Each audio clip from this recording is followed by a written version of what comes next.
Deus é o dono do lugar, aqui quem fala é Everson Montanha. Estou aqui na roda de conversa com os empreendedores aqui na Manancial Podcast, a casa dos empreendedores hoje, né? Sendo obrigado aqui pela Monte Web, obrigado pro André Felipe e hoje do lado da Su Otaviano, que é tudo, né? Hoje já falou que ela é isso, que é aquilo outro. Bombril. Mil e uma utilidade. Hoje a gente está com um convidado aí de responsa. Pesadão. De futebol. Fala comigo aí. Apresenta ele aí. Então, nosso convidado de hoje é... Já esqueceu. Já esqueceu? Não esqueci. Galo Fernandes. Galo Fernandes. Galo. Gente, eu tô tão fissurado na blusa dele. Deixa eu falar aqui, por causa do Galo da Madrugada, do Carnaval. E ele, ótimo. Não sei se ele não gostou, mas eu adorei o galo ali, ó. Não por causa do nome, mas por causa do Galo da Madrugada. E a cor também combina. O Galo não é da Madrugada, esse é o Galo Fernandes mesmo, mas deve ter algum parentesco lá com o Galo da Madrugada. Mas, conta um pouquinho de você pra gente. Então, meu apelido, né? Meu nome político é Galo Fernandes, mas eu já tenho esse apelido desde criança, da minha infância lá. Por quê? Garoto de rua, brigão. Então, lá na nossa região, lá, nós tínhamos um vizinho lá. Eu não sabia muito pronunciar o nome de garoto. E ele botou Galo por conta de briga, de rua. E aí pegou desde 6 anos, não consegui mais tirar. E hoje é o meu nome oficial. É bem mais falado que o Marcos Vinícius, que é meu nome, né? Então, a gente já até se familiarizou bem com o nome, o apelido, né? Eu trabalho no mundo de esporte, né? Meu foco é o mundo do esporte. E tem por outra parte lá meu trabalho político, né? Então eu faço um desenvolvimento político na região da Pavuna ali, Costa Barro, um lugar onde eu me criei, né? Sou nascido em Minas Gerais, no Antônio Carlos, mas vim muito jovem para cá. Minha vida toda foi na Pavuna ali.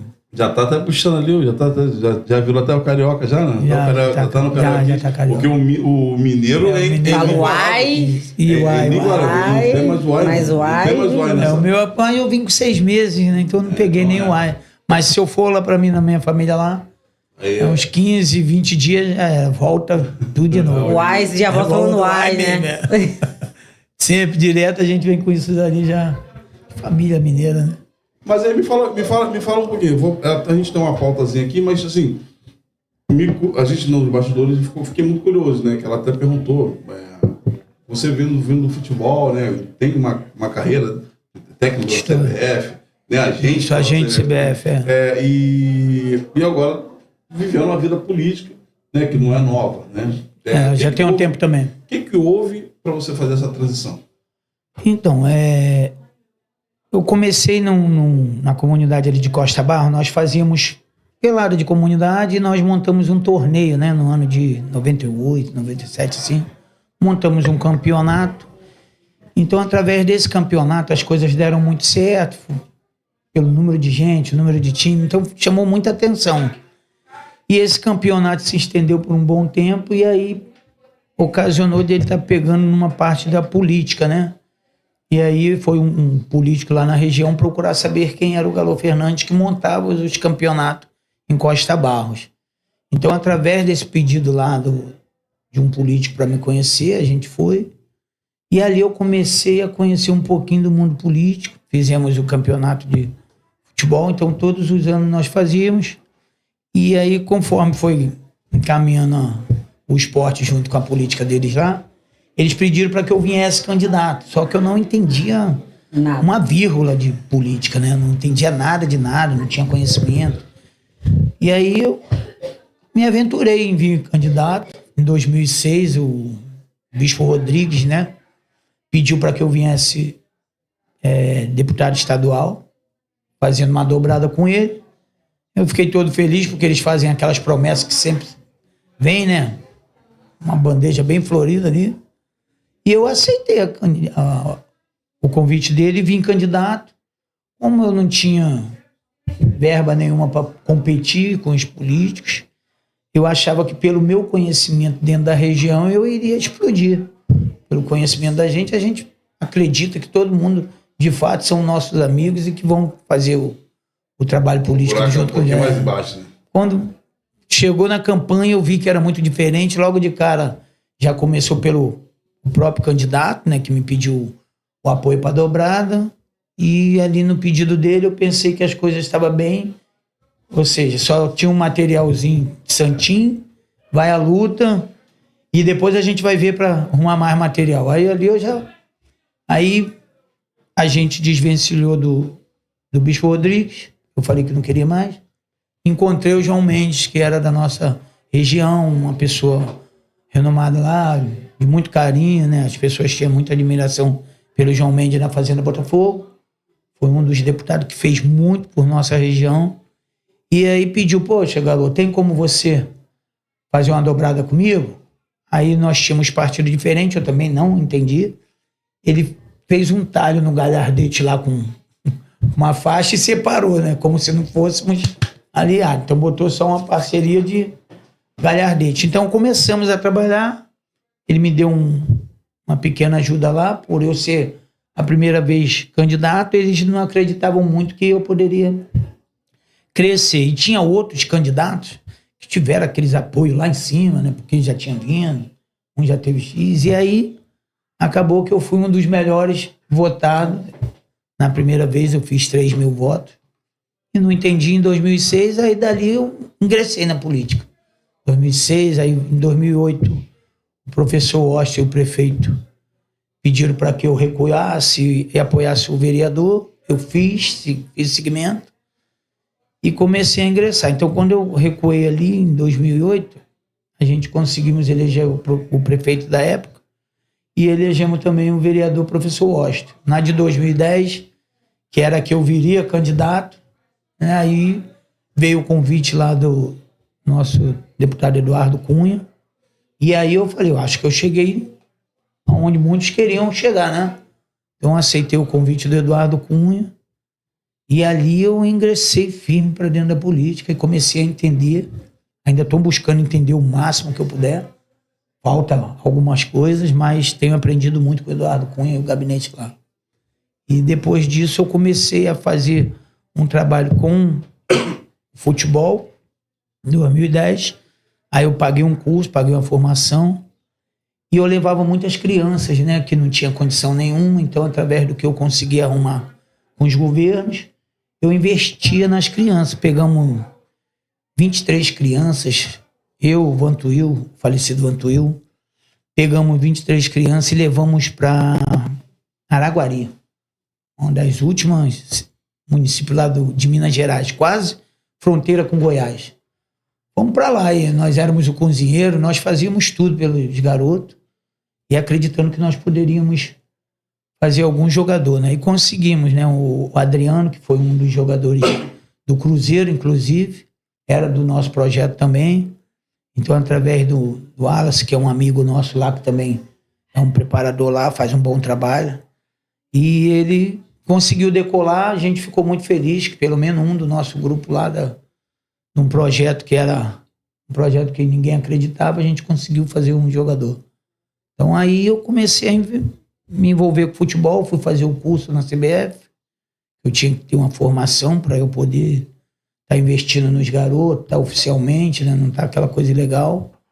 Aí eu fiz um monte de curso na CBF, preparador físico. Tu viu que você reparou que ele quando entra no projeto, ele vai em frente. Ele mergulha, né? Verdadeira imersão.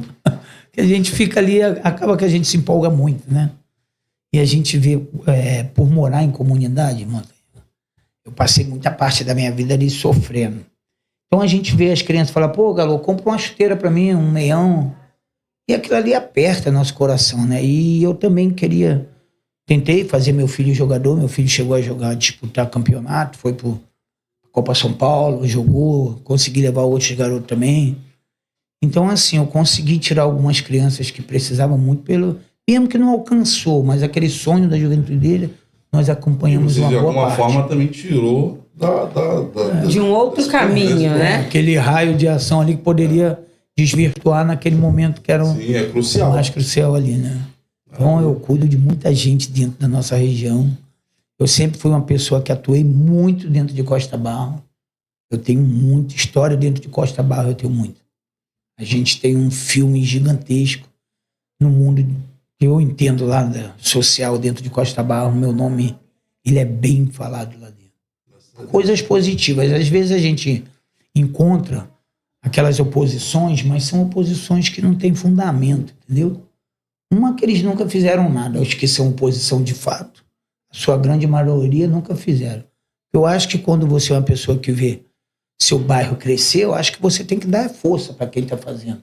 Acho que tu não tem que ir contra, porque a pessoa é seu adversário político, ou porque a pessoa não se dá contigo, ou você não tem entendimento com aquela pessoa. Eu acho que você não tem que fazer uma crítica quando está crescendo.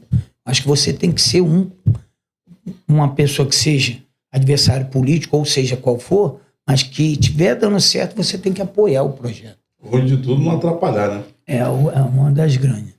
Pauta, vai entrar na pauta agora. Galo, me diz o que você acha que nos últimos 5 anos, 4 anos a prefeitura fez lá no seu bairro? Então, de melhoria. A última vez que eu me recordo lá no meu bairro, na época, hoje é o mesmo prefeito por uma casa, né? Mas naquela época, em 2010, foi feito bastante obra. Mas nos últimos 5 anos aqui, nós não vimos praticamente nada, né? O que vê é o sofrimento, é a agonia dos moradores pedindo, implorando.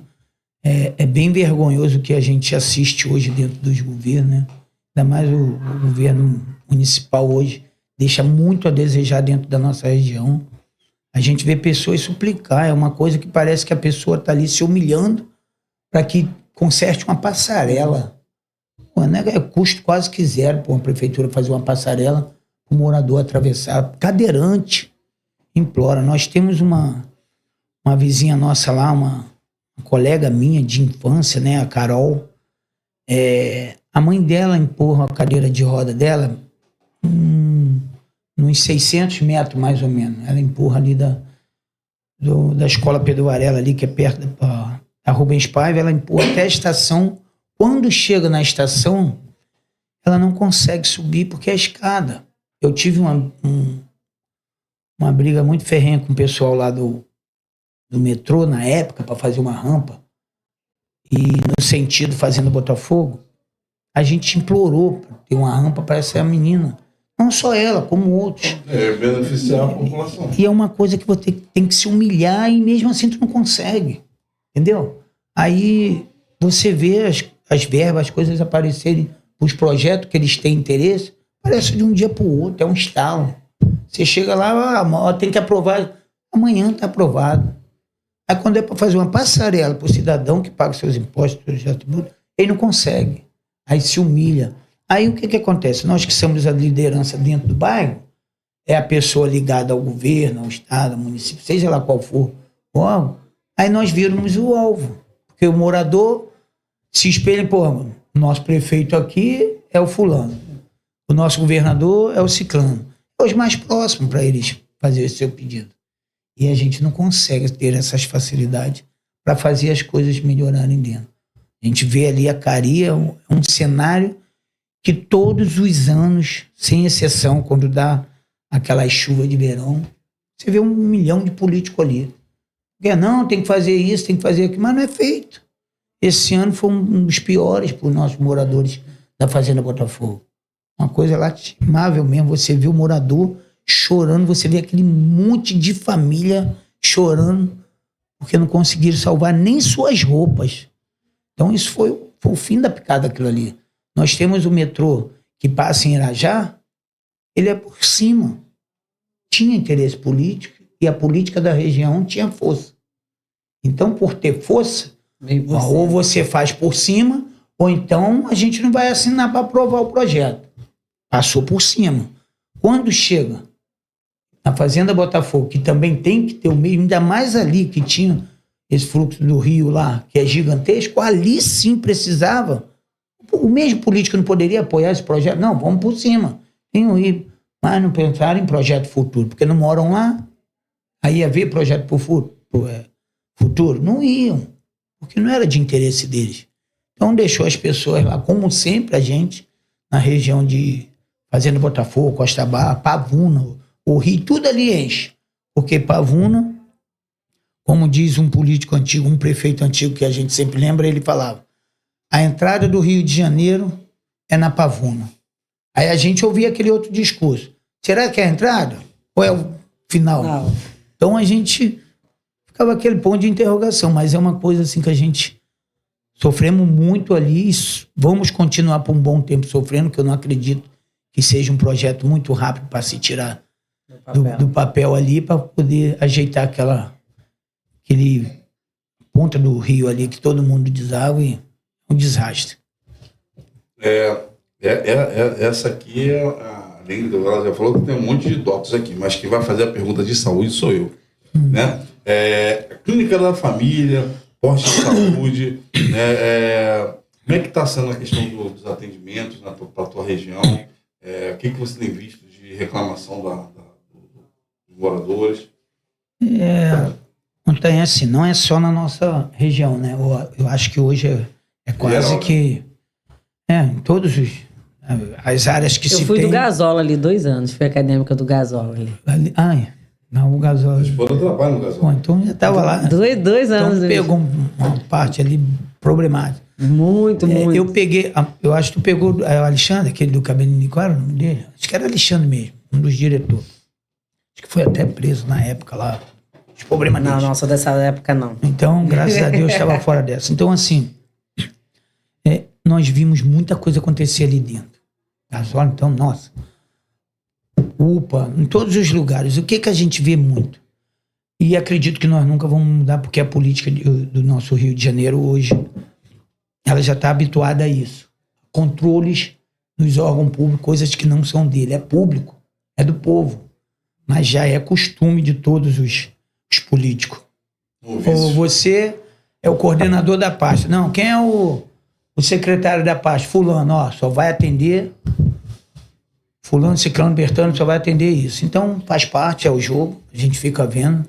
Desleal pro morador, a população, é um jogo desleal. Quem perde é a população.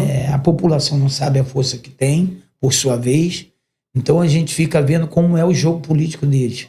Então, a gente chega lá, tem que operar ou fazer uma cirurgia, uma coisa que é emergência. A pessoa tá precisando. Aí eles entendem, o Galo tá trazendo uma pessoa aqui, o morador tá precisando, tá desmaiando. Não cede a ambulância, não. Pode, não, ele dá o jeito dele. Então, eu vi muito disso. Então, nossa saúde hoje, que na verdade você não pode entender que é uma saúde. É uma saúde doente. Como é que tu vai conhecer uma saúde que tem doença? É saúde ou é doença? É uma doença dentro da saúde. A saúde está doente. A saúde está muito. Então, a gente fica vendo aquilo ali, a covardia que acontece. Aí tu vai, liga para A, para B. Quantas vezes a gente estava do lado do prefeito, tudo bem. Saiu do lado, amarra o pescoço, joga a corda e deixa ele lá. Então eu fico vendo a saúde nossa, em todo o nosso Rio. Ela é muito precária, muito sofredora. É uma saúde que a gente... Acho que ninguém merece o que se vê hoje. Descaso. Onde você vai não tem responsabilidade mais que nenhuma. Conforme a gente vimos, aí aquele outro candidato que se elegeu praticamente fazendo essas postagens aí, né? A respeito de saúde, ele ia lá, tava todo mundo dormindo, aí a outra hora o plantão não tinha ninguém, aí um assinava, não tava. Uma coisa que a gente fica buscando ali, mas felizmente só muda por cima, né? Então, eu creio que um dia eu possa defender, pelo menos fazer minha parte correta com o povo, que é a nossa origem, né? O povo pobre, as pessoas que mais precisam da gente. Eu acredito que eu não vou ser uma pessoa desleal com o meu povo. Entendeu? Suzana tá vendo. Fiquei sem palavras. Por quê? Não, foi bem bacana, muito interessante isso o que você falou, que realmente a saúde tá doente mesmo, né? E foi como o Montanha perguntou, né, em relação às clínicas, a saúde básica, né? Foi como você disse, se tá do lado do prefeito, show, se não tá, acabou o milho, acabou a pipoca, e é isso. E em relação às crianças, o que você acha em relação... Você acha que no município do Rio, né, que você é o candidato do município, pré-candidato do município do Rio, em relação à merenda e educação, como que você enxerga isso? Que eu já percebi que a sua pegada são as crianças. Você vê que as crianças são a nossa foco. É a nossa salvação, é o nosso futuro, né? Então a sua pegada ali é as crianças junto com o esporte. E eu particularmente, eu vejo que educação e esporte é uma combinação perfeita. Tem que andar junto. Tem que andar junto. Em relação à educação, o que você acha do município do Rio? Falta merenda? As escolas estão boas, não estão? Então, Suzana, assim, na verdade falta tudo, né? Até mesmo a educação está faltando, né? É a grande verdade. Mas eu não vou, nessa pasta aí, eu não vou jogar culpa na educação 100%, não. Porque, como eu acabei de falar, nós somos de comunidade e sabemos como é que é a realidade da comunidade. E muitas das suas vezes, o grande culpado é dentro de casa. São os pais, tá? Então, assim, eu vejo que em algumas situações, os pais apoiam aquela criança, a rebeldia da criança. Então, hoje os professores não querem dar aula. Hoje os professores têm medo. Então, isso é uma coisa que não podia nunca acontecer. O pai deixar a criança intimidar o professor. Isso não podia existir nunca. Nosso governo não poderia deixar isso chegar a esse pé. Eu não entendo muito da Defensoria Pública, essas coisas, foge de mim, mas eu vou falar o que é meu raciocínio. Eu acho que a Defensoria Pública, essas coisas que tem, né? Então, eles fazem essas defesas dele, quanto você chamar atenção, você corrigir. Então, por ele, os direitos humanos... então, aí vem direitos humanos, entra esse monte de pessoas na pasta da educação, no direitos humanos e tudo, e acaba que você perde. Eu mesmo tenho episódio nessa questão de uma intervenção com o meu enteado, né, que está aqui, que a gente fica tolhido de... Inclusive, a criança, por fazer parte de todo o processo, ela também usa isso a favor dela quando dessas informações, quando para ela é favorável.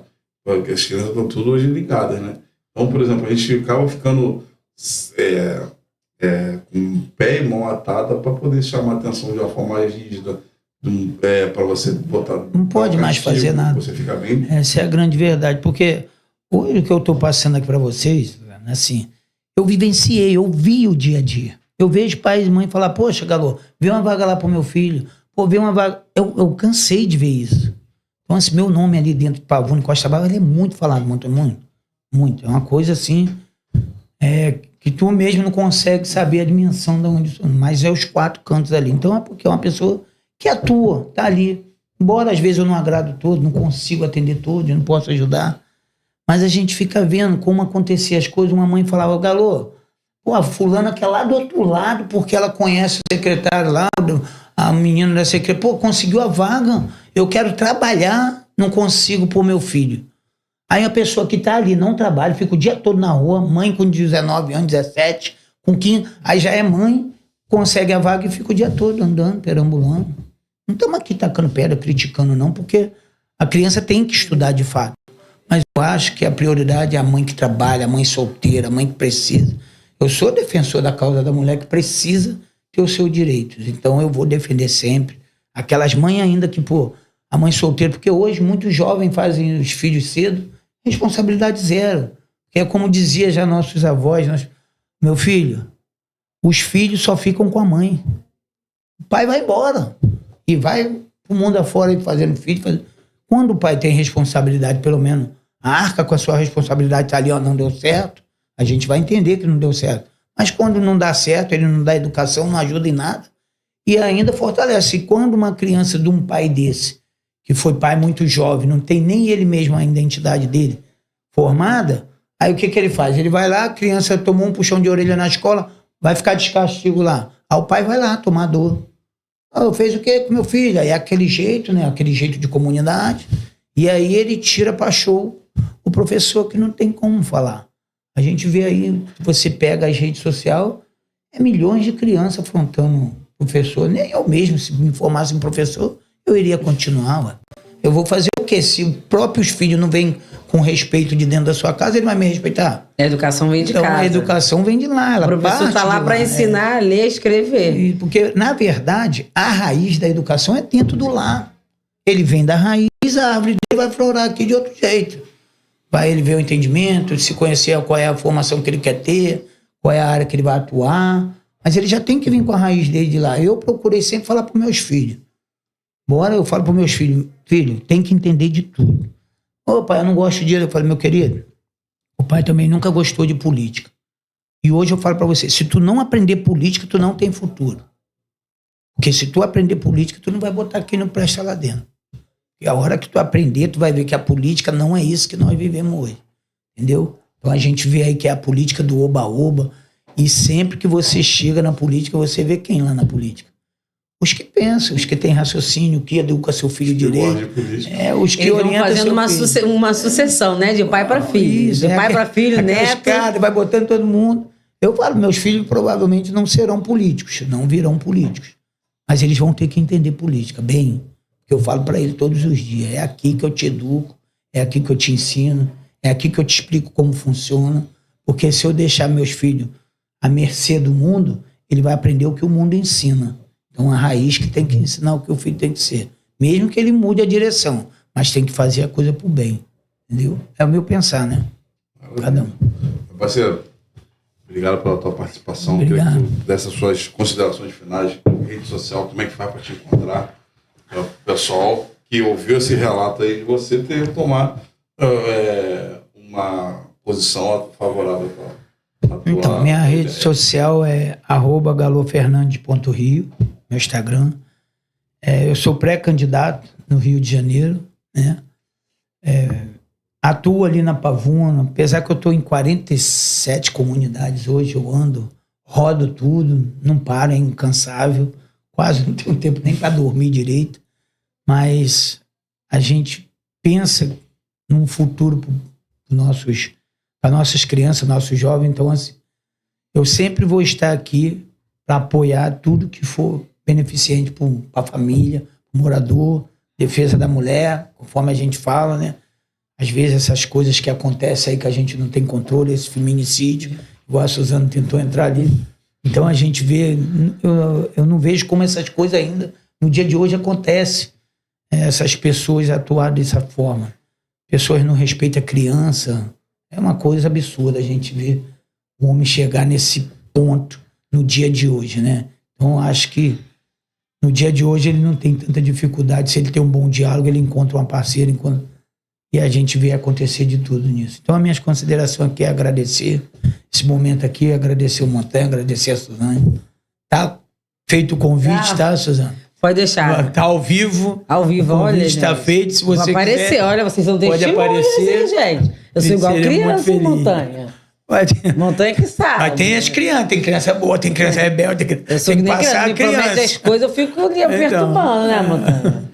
Montanha também, estou muito grato, Montanha. Montanha me deve uma caneca há 1 ano. Ih, Montanha, procurar pagar essa dívida, né? Não, a caneca só que ela tá longe só. 1 ano nessa caneca. Fiquei muito feliz que o Montanha trouxe a nossa amiga aqui pro convite hoje, no mesmo dia que eu vim, se é o que eu entendi. Sou muito grato aí por esse momento, tá bom? Maravilha. Nós que agradecemos. Tá bom? Boa sorte. Espero que dia 2 de janeiro você esteja lá recebendo... A diplomação lá. Isso, a diplomação, eu fugi o nome. Eu acho que a Câmara dos Vereadores do município do Rio já está mais do que na hora. Do município do Rio não, do Brasil inteiro, né? Tem que fazer uma troca, né? Figurinha repetida não completa álbum, nem de Copa do Mundo, quem dirá da política. Então, boa sorte. Que Deus abençoe a sua caminhada e que você continue, independente de você ganhar ou não, você já é um vencedor, porque não é qualquer pessoa que disponibiliza seu tempo. Eu costumo falar que tempo é dinheiro. Disponibiliza o seu tempo para olhar para o próximo, ainda mais para a criança, ainda mais quando não é nossos filhos, não é nossos sobrinhos, não é nosso nada. Então, assim, parabéns 2 vezes. Obrigado. Por você ter esse olhar para as crianças, que, querendo ou não, as crianças são o futuro do nosso país, né? Então, se a gente não cuidar, começar a cuidar das nossas crianças hoje, amanhã... Se hoje já tá ruim, daqui a 10 anos tem que devolver o Brasil pros índios. É verdade. Seria uma das coisas boas, né? E pedir desculpa. Porque é verdade. Porque hoje os seres mais felizes da vida são os índios, que eles não têm nada, não têm interesse em papel e nada. E o pouco que eles têm lá no habitat dele, eles são muito felizes. Porque o hospital dele é a área que mora a natureza, então ele não tem essa. E hoje não, aqui nós do subúrbio que sofrem com isso aí, vamos sofrer por muito mais tempo. Acredito, se eles não olhar num tempo bem hábil, quando eles for reparar, os próprios filhos deles também vão pagar, mesmo sendo rico, pobre, vai pagar da mesma forma. Ou eles olham agora para mudar isso, ou eles entendem que a riqueza também não vai levar a lugar nenhum, só vai levar uma vida diferente, porque quando descer por terra é o mesmo buraco. Então, exatamente, eles têm que começar a entender que a riqueza não é tudo. A riqueza é o dia a dia que tu vive bem e tu tem saudação dentro da terra para viver com todo mundo na harmonia. Então, eu acho que é por aí que a gente tem que entender, que a riqueza não vai levar muito em lugar nenhum, não. Entendeu? Com essa fala, a gente encerra mais esse episódio. Se inscreve no canal, dá aquele like e bora viver, que viver é diferente de estar vivo. Acabou o esculacho.